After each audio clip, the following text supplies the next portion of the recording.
Viernes de la 18ª semana del tiempo ordinario. Fiesta de la Transfiguración del Señor. Lectura del Santo Evangelio según San Marcos, capítulo 9, versículos del 2 al 10.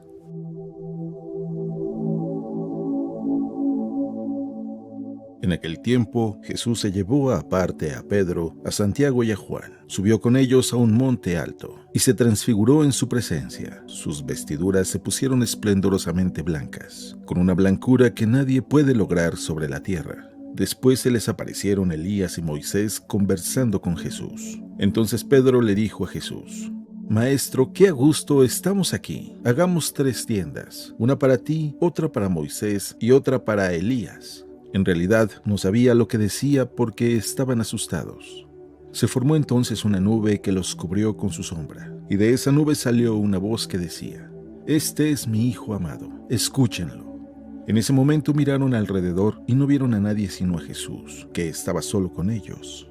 Cuando bajaban de la montaña, Jesús les mandó que no contaran a nadie lo que habían visto, hasta que el Hijo del Hombre resucitara de entre los muertos. Ellos guardaron esto en secreto, pero discutían entre sí qué querría decir eso de resucitar de entre los muertos. Palabra de Dios.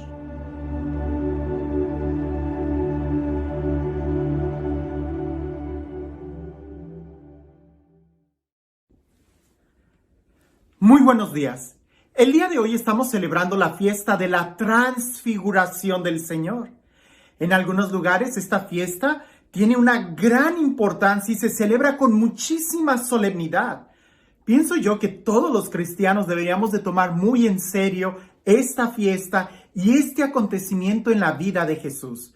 No solamente porque es una especie de epifanía o de revelación sobre quién es Jesús, sino por todo lo que implica la transfiguración de Jesús, porque de una u otra forma, tú y yo también estamos llamados a transfigurarnos en Él. Escuchemos con atención el Evangelio, y aunque ya lo he meditado en otras ocasiones, siempre nos da una palabra de sabiduría en nuestro diario vivir. Así que prestemos atención a cada detalle, porque indudablemente al ser palabra de Dios, tiene algo que decirnos el día de hoy. Dice así: En aquel tiempo, Jesús tomó aparte a Pedro, a Santiago y a Juan.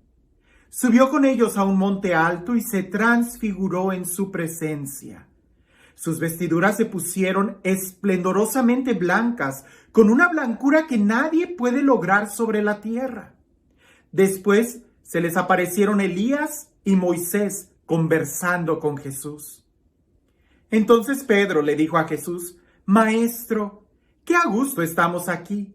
Hagamos 3 chozas, una para ti, otra para Moisés y otra para Elías.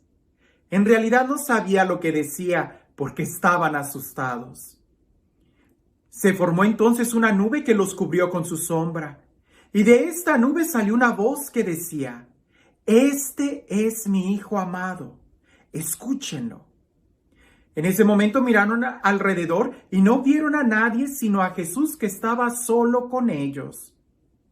Cuando bajaban de la montaña, Jesús les mandó que no lo contaran a nadie lo que habían visto hasta que el Hijo del Hombre resucitara de entre los muertos. Ellos guardaron esto en secreto, pero discutían entre sí qué querría decir eso de resucitar de entre los muertos. Son varios aspectos muy importantes que tenemos que tomar en cuenta para poder saborear este texto y aplicarlo en nuestra vida. Primero, que Jesús no se transfiguró ante la presencia de todos. Hubiera sido muy bonito que, así como hizo la multiplicación de los panes, Él hubiera hecho un despliegue de su amor y de su poder, de su belleza, y todo el mundo hubiera creído en Él.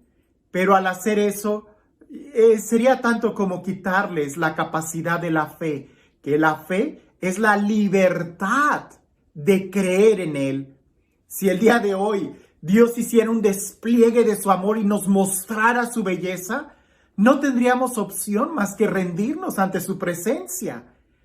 Dios nos habla, pero nos habla a través de cosas muy veladas para no quitarnos la libertad. Y ahí es algo muy importante, porque querer experimentar la transfiguración de Jesús, querer tener una experiencia del amor de Dios como muchos santos lo han tenido, implica subir al monte con Jesús. Implica dejar las cosas atrás y subir con Jesús, porque Jesús solamente se le manifiesta a sus amigos, pudiéramos decir. La experiencia profunda del amor de Dios que los santos han experimentado en una vida mística es porque ellos han querido dar pasos en fe, en acercarse a Jesús. Ahora, en otros momentos he hablado de lo que significa Moisés y de lo que significa Elías, pero en este momento quiero que nos enfoquemos en lo que es la transfiguración. Porque si Jesús decidió transfigurarse a estos discípulos que de una u otra forma eran los líderes en la comunidad, es porque quería corroborar o confirmar en ellos su fe, para que después de que ellos vieran el escándalo de la cruz, supieran sin dudar que Él era Dios, Él era el Mesías, el Hijo de Dios, el que venía, el de la promesa. Pero esa transfiguración no es única y exclusivamente para Jesús. Todos nosotros estamos llamados a transfigurarnos también. Por eso cuando Pedro le hace esa petición a Jesús de, Maestro, qué bueno es estar aquí, quedémonos aquí. ¿Cuántos no quisieran quedarse con Jesús en el momento de la transfiguración, en los momentos bellos, cuando estamos en algún retiro? Pero no nos vamos a transfigurar quedándonos en esa situación bonita y hermosa.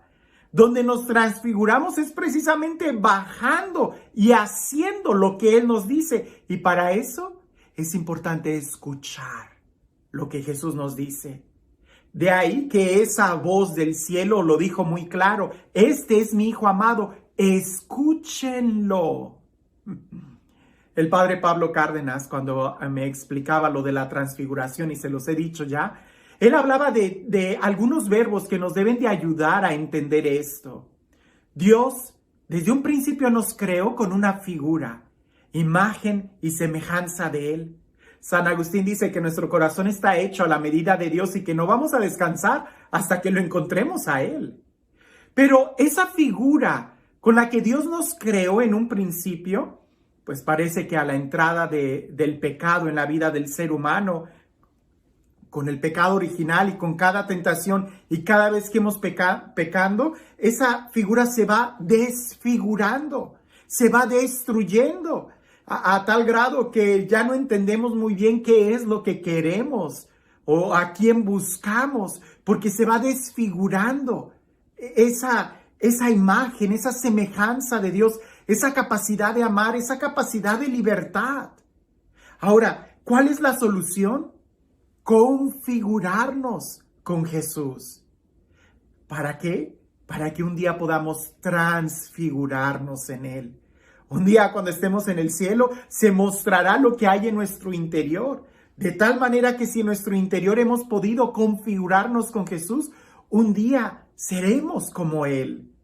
Ahora, estas palabras, Dios nos creó con una figura.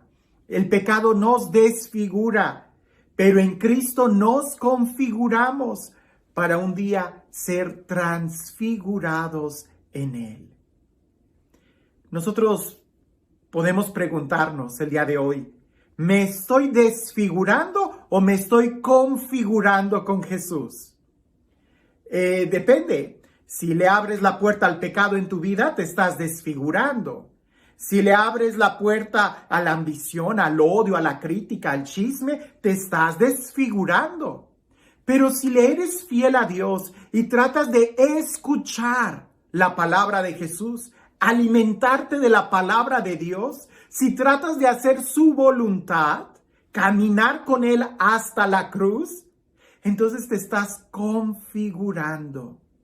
Y eso significa que muy pronto vas a poder experimentar en tu vida lo que significa ser hijo de Dios, lo que significa ser hecho a imagen y semejanza de Dios, lo que significa ser redimido por Dios. Es decir, ser un día transfigurado, vivir en la vida de gracia.